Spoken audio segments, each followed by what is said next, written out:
very good evening. You're joining in with Prime TV News and I'm Tharkana Kulatunga. Let's take a look at today's top stories first.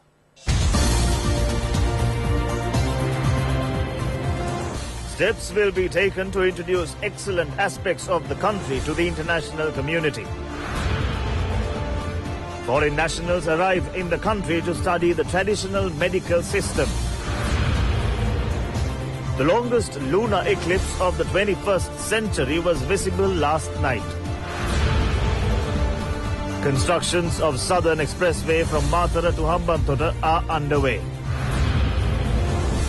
In headlines overseas, Pakistani political parties threaten nationwide street protests demanding to rerun the election. Moving on to news in detail. First, in local news, President Maithripala Sirisena says that steps will be taken to introduce the excellence of the motherland to the international arena by highlighting valuable cultural aspects. The President said this at the ceremony to launch the English translation of the book Maha Supervansha, written by the veteran chef Dr. Pabli Silva. The book has been written with research conducted over 60 years of his experience. The Sinhala language book of Maha Supervansha was also launched last year under the patronage of President Maithripala Sirisena. The book was published in the English language on a request from the President to translate the book into English language in order to introduce local recipes to the international community. Speaking on the occasion, the President said that the excellence of the motherland should be introduced to the global community. A large group of people, including the Maha Sangha, were present on the occasion.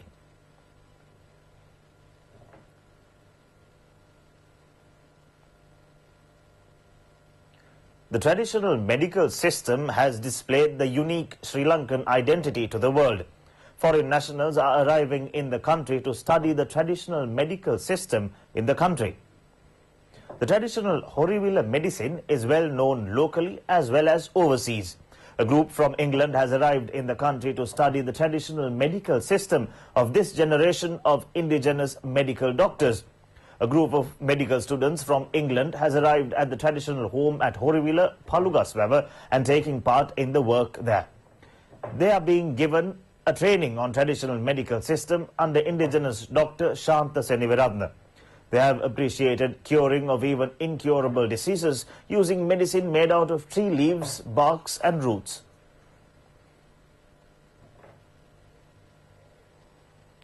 Constructions of Southern Expressway from Mathura to Hambantota are underway at present.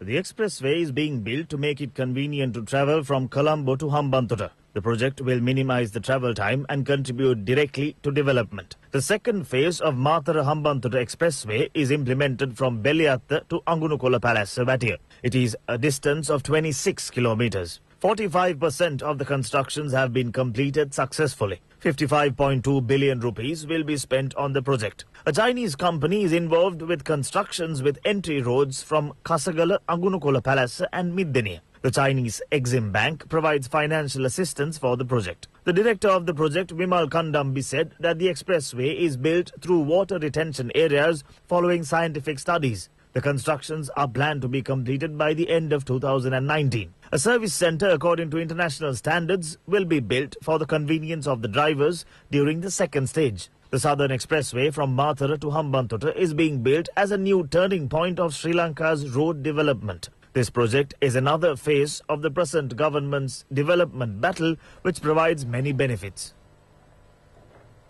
Minister Mahinda Amarveera says that steps will be taken to increase rice consumption in the country. The minister said this at the inauguration of a Country Without Toxins program during 2018-2019 Maha season. A research report on cultivations without toxins was presented to the minister. MP Venerable Athurali Ratanathera and high-ranking officials of the Department of Agriculture were present on the occasion. Minister Sajid Premadasa says that the Reawakened Village program is implemented on behalf of the poor people. He said this while attending the function to vest in with the public the Abhayarajagama Reawakened Village. The new Reawakened Village has been built at Pahalagama in Anuradhapura. It is the 98th model village vested in the public under Samata 7, a reawakened village program. 30 million rupees has been spent to build the village with 23 houses. Several other programs, including granting of Visiri loans, took place on the occasion. Ministers P. Harrison and Chandrani Bandara were present on the occasion.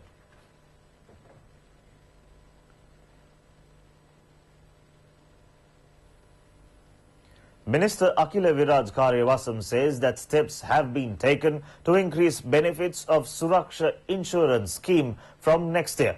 He said that all shortcomings in the education sector would be completed within next 1.5 years.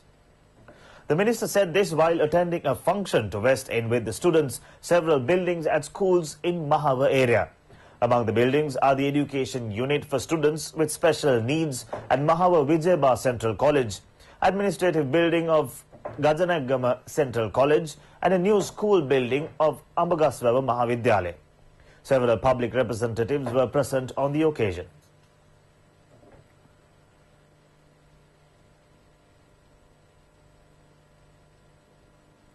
Wildlife officials and people in the area have rescued about 100 tortoises trapped inside a well in Hambantota. The tortoises have been found from a well at a temple at Katanwava area in Hambantota. People in the area have informed wildlife officials about them. The wildlife officials have rescued them with the assistance of the people in the area. Later, they were released to Boondala Wildlife Park.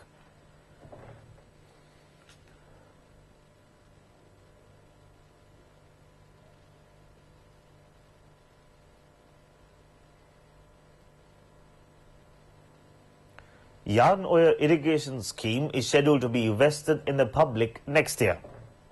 The Yarn Oil reservoir is built by connecting Yakini Kanda, Veherabandi Kanda, Galbuddha Kanda, Labu Kanda and Mallava Kanda mountain ranges. $150 million will be spent on the project. The residential engineer in charge of Yarn Oil project, Pradeep Valibita, says that the drinking water requirement of Trincomalee district will be met by the Yarn Oil reservoir. More than 4,000 hectares of land are expected to be cultivated by its left canal. It has a length of 22 kilometers. Mr. Pradeep Valibita said that nearly 2,000 hectares of land could be cultivated under the southern canal of the reservoir. He said that the canal is 14 kilometers long. People who are being displaced due to the Yarn Oil project are now being resettled. 2 new villages have been built and the villagers are now being provided with electricity, drinking water, roads and other infrastructure.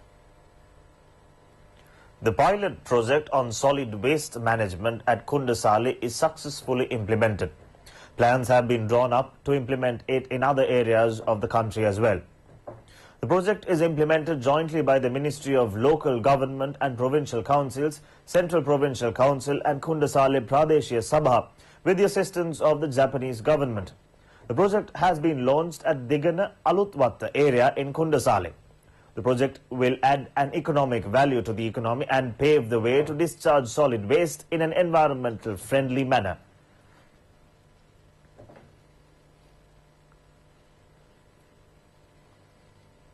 Attention has been paid to repair the bridge on the road from Ganemulla to Kandana and Jayala with the report of ITN News.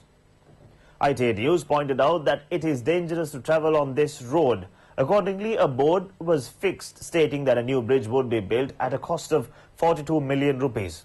However, it has been removed right in front of the people. However, people in the area vested to build a new bridge after building an alternative bridge and removing the old dilapidated bridge.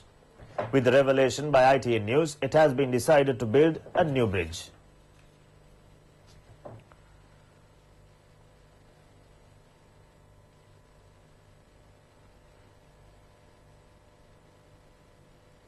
Arrangements have been made to vest in with the people 180 development projects implemented under the Pibidemu Polunnaruwa program. These projects are implemented at 655 villages in the Polunnaruwa district. Under the Pibidemu Polunnaruwa program, several projects covering agriculture, education, health, roads and infrastructure are taking place. The value of the development projects done by Pibidemu Polunnaruwa project as well as line ministries and provincial council is estimated to be 600 billion rupees. The housing project implemented for the low-income recipient families is also underway. District Medical Officer Dr. Sarat Jai Singh has said that several development projects related to the health sector have been launched. More than 370 kilometers of main and rural roads in the Polonnaruwa district are being modernized under road development. The estimated cost for the modernization of the roads is 160 billion rupees. 30 billion rupees has been allocated for development work in the Polonnaruwa district by the end of this year. Mahiyanganam police have arrested suspects who have mined sand in a banned area of Mahavali River. A sensitive area has been named for the protection of Mahavali Bridge. Sand mining has been banned in that area. However, a certain group was engaged in sand mining in the night in that area. During a raid, police have arrested 4 suspects. 4 other suspects have been able to escape. The suspects have taken tractors near the Mahavali River for the racket. They have conducted the racket by hiding the sand inside a house covered by a wall and a gate.